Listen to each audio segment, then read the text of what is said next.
Genesis chapter 26, New King James Version.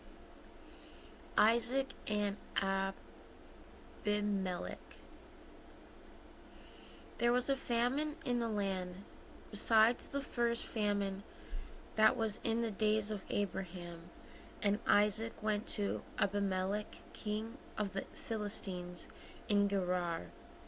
Then the Lord appeared to him and said, "Do not go down to Egypt. Live in the land of which I shall tell you. Dwell in this land, and I will be with you and bless you. For to you and your descendants I give all these lands, and I will perform the oath which I swore to Abraham your father. And I will make your descendants multiply. As the stars of heaven, I will give to you your descendants all these lands, and in your seed of all the nations of the earth shall be blessed. Because Abraham obeyed my voice and kept my charge, my commandments, my statutes, and my laws. So Isaac dwelt in Gerar. And the man of the place asked about his wife, and he said, "She is my sister." For he was afraid to say, "She is my wife," because he thought, lest the men of the place kill me for Rebekah, because she is beautiful to behold.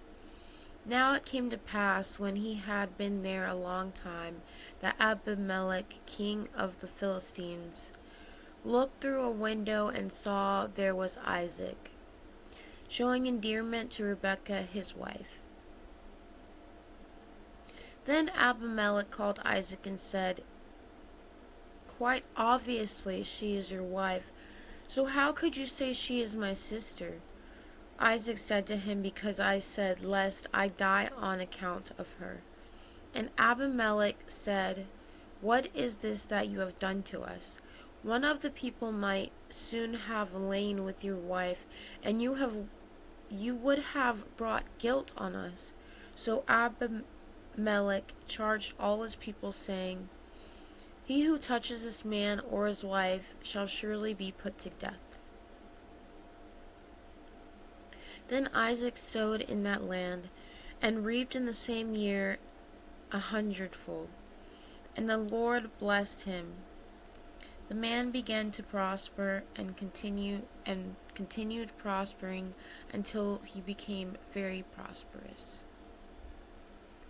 Take a water break.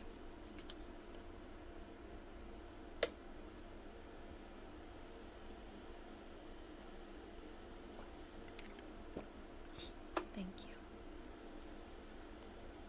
For he had possessions of flocks and possessions of herds, and a great number of servants. So the Philistines envied him. Now the Philistines had stopped up all the wells which his father's servants had dug in the days of Abraham and his father, and they had filled them with earth. And Abimelech said to Isaac, "Go away for us, for you are much mightier than we." Then Isaac departed from there and pitched his tent in the valley of Gerar, and dwelt there. And Isaac dug again the wells of water, which they had dug in the days of Abraham his father, for the Philistines had stopped them up after the death of Abraham. He called them by the names which his father had called them. Also Isaac's servants dug in the valley, and found a well of running water there.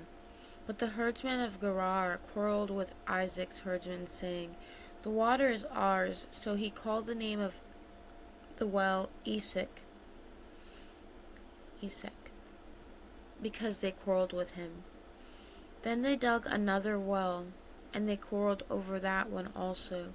So he called its name Sitnah. And he moved from there and dug another well, and they did not quarrel over it. So he called its name Rehoboth, because he said, "For now the Lord has made room for us, and we shall be fruitful in the land." Then he went up from there to Beersheba, And the Lord appeared to him in the same night and said, I am God of your father Abraham. Do not fear, for I am with you. I will bless you and multiply your descendants, for my servant Abraham's sake. So he built an altar there and called the name of the Lord. And he pitched his tent there, and there Isaac's servants dug a well.